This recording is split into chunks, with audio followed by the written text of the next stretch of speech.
Revel's reactions, meanwhile, were quite monotone. Wait, you are mongrel. Wait, you are the devil of Antarctica? Wait, that is where you draw the line, really? Honey? Sunny frowned. What was she on about? Naturally, only a complete lunatic would like honey. He was not the most sane person, but eating insect vomit was too much even for him. Rich people. The people that she manifests into reality are fully independent, they have free will, they have a true shadow, they're able to access their aspect abilities, and they're also recognized by the spell. His ability works like a cloud server. If she's met you and she's got your memories, she basically has a backup of you, and then she's able to manifest this backup of you at any point in time.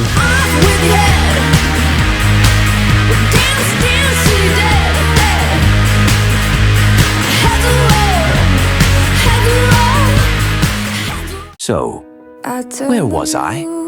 Anyway, Neph and I got to know each other on the Forgotten Shore. At first, she thought that I was an assassin sent by the great clans to kill her, while I thought that she was a mad demagogue planning a mass slaughter. Revel nodded. Oh, enemies to lovers? Great stuff. Tell me, is there a more pathetic thing than a slave who begins to trust his slaver? Ah, curse it, curse it, curse my flaw and curse the shadow bond. I wish it had never existed. You were the sorcerer who created the asuras, the enchanted suits of armor that the awakened of Mictlan wore to battle beings far more powerful than them. That is what my people require. She inhaled deeply. I want you to teach me how to build asuras.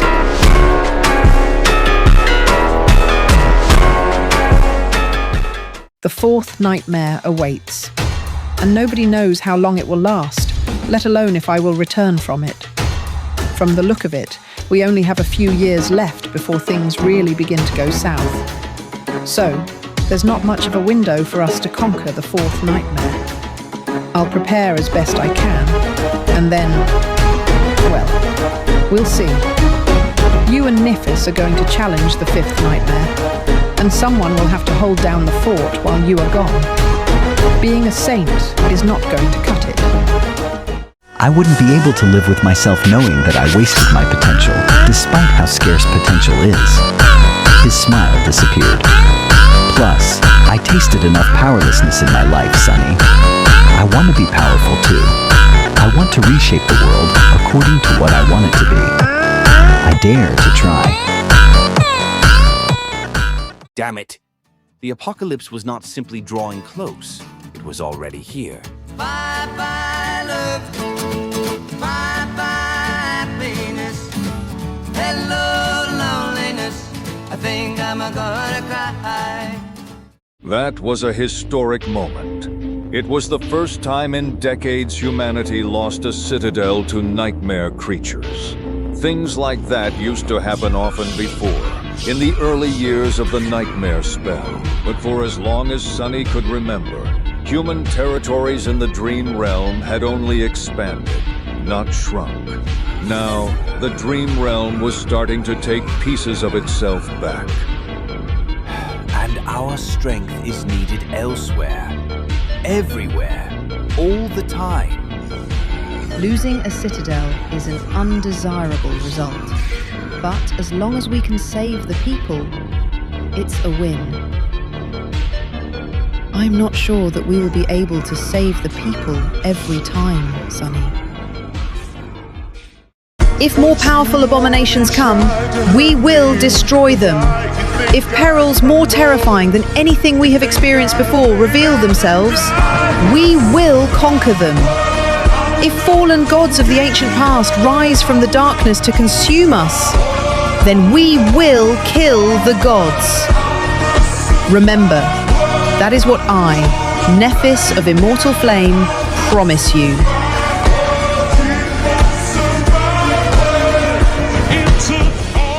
For Sunny, that meant one thing, an opportunity to finish something that he had begun a long time ago, but was yet to finish. He turned his gaze to the hollow mountains. There, under the currents of flowing mist and the impenetrable mass of stone, shrouded in true darkness, lay the underworld, the ancient domain of the demon of destiny. And somewhere in the underworld, the last piece of Weaver's inheritance was waiting for him, waiting to be claimed. The Shadow Weave.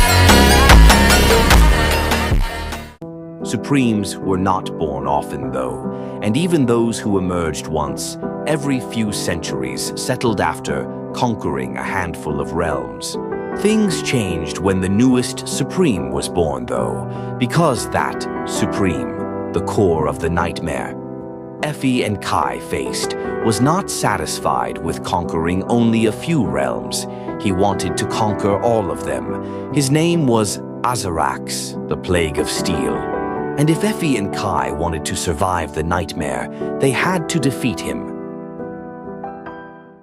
They feared him more than even the Soul Reaper, who had become known as an incarnation of death among the soldiers of the Steel Horde. The dread warriors serving AZARAX feared the Dragon Slayer. Killing you would have been far too easy. But where is the fun in that? No, I don't want you to die, War Maiden. I don't even want to defeat you and make you my thrall. Not at first, at least. To tell you the truth, Priestess, I want to break you first. I want you to surrender to me of your own free will, to abandon that god of yours and accept me as your deity.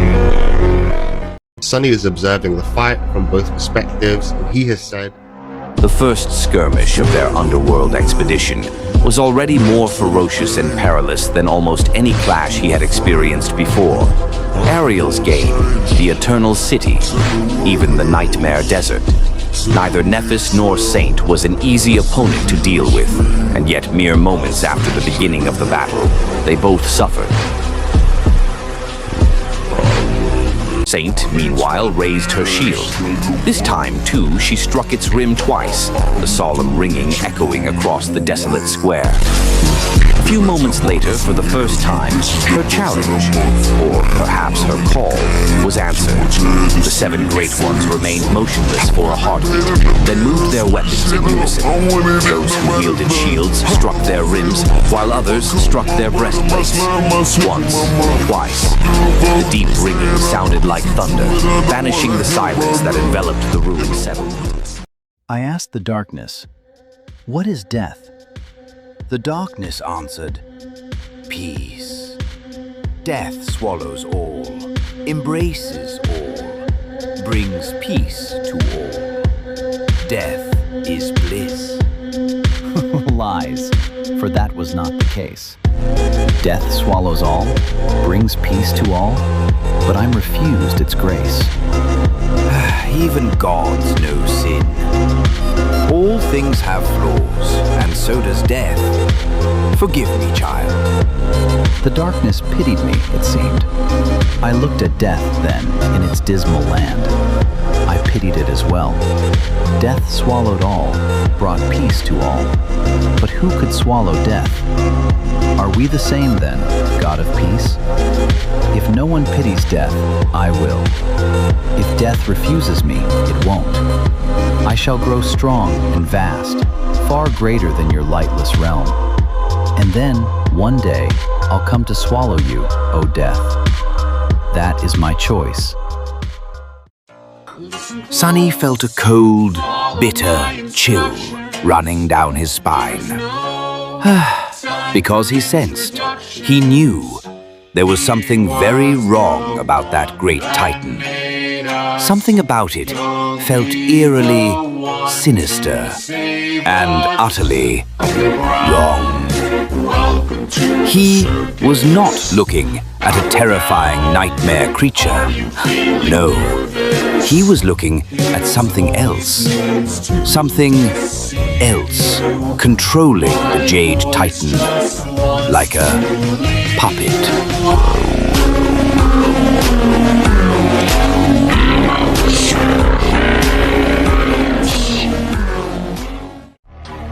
Who's stronger, him or you?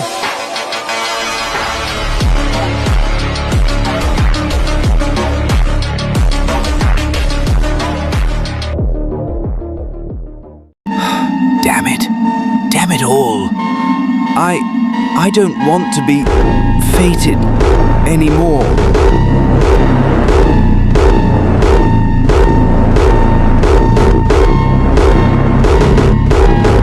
Neph's gaze was aimed at the weathered bones that lay on the edge of the abyss. It was her father, Broken Sword, the first human to have ever conquered the third nightmare, and the fourth one as well. What remained of him, hidden in eternal darkness.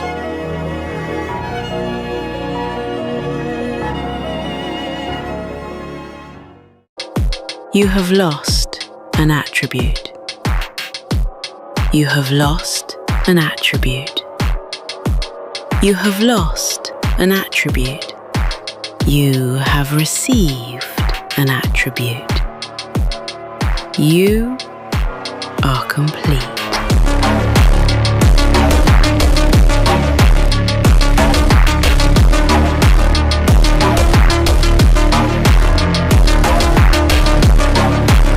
His powers were not exactly growing.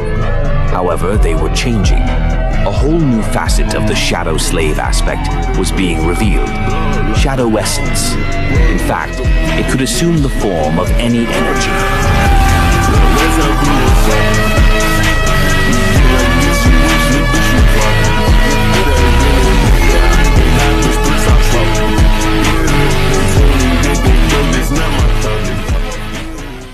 Sunny gazed into the abyss, and when he did, the abyss gazed back at him.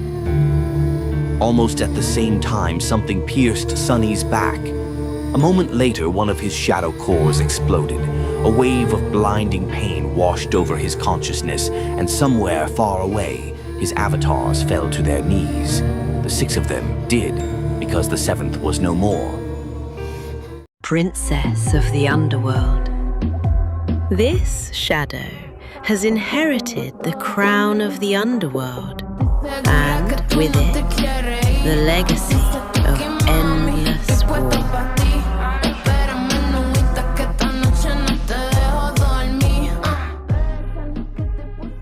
A third paradox. What kind of treacherous being can summon it into existence? That thing would have to possess the power of a great god, the curse of a demon, and be the avatar of fate itself on top of that. Do you think I can create such an abomination, sister? The demon of fate grinned. Is that a challenge?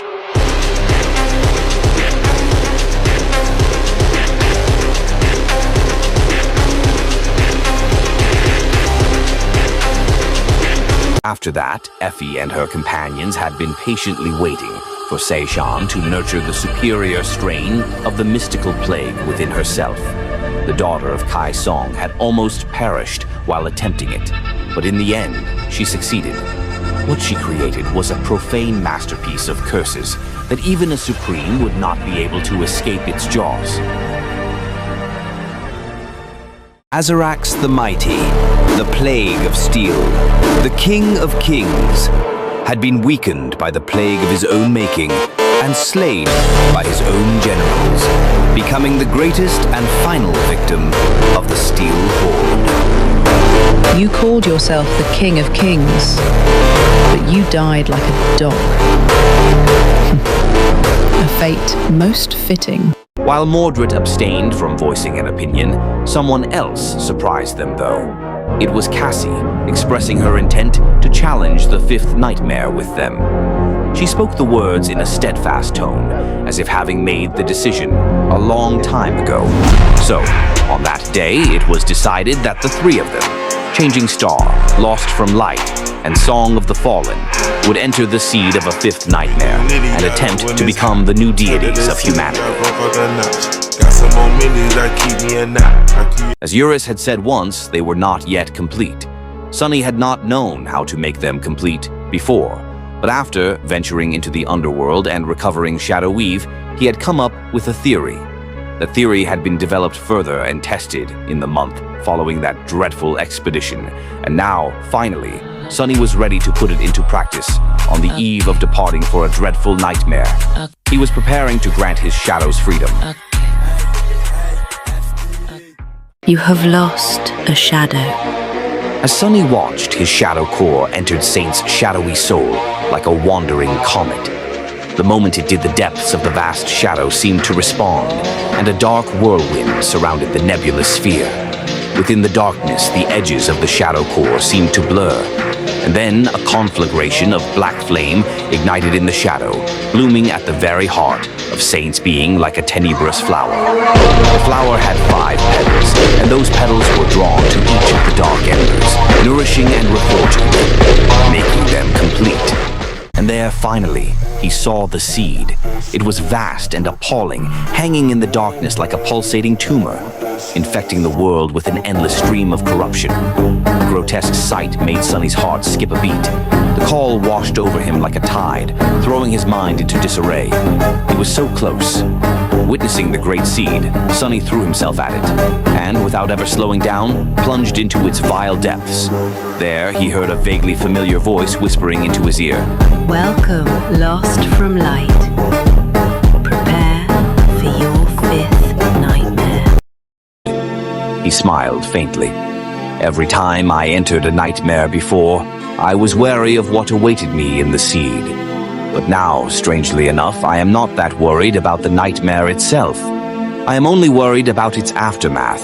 How much time will pass, how the world will fare without me, how much I will change.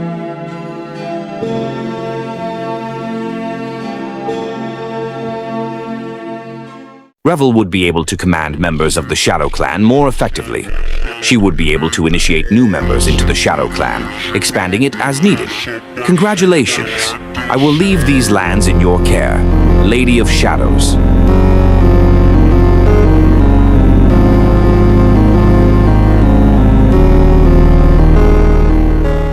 You have received an aspect, legacy, blessing of war. You have received a fragment of life's domain. Your soul has given birth to a lesser domain, garden of prosperity. You have become the master of a soul garden.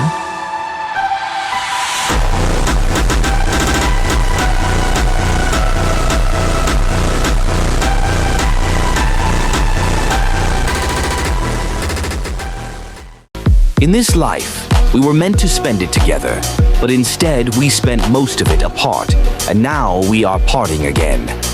How is this fair? Goodbye, Rain. He was leaving many precious things behind in this pursuit as well.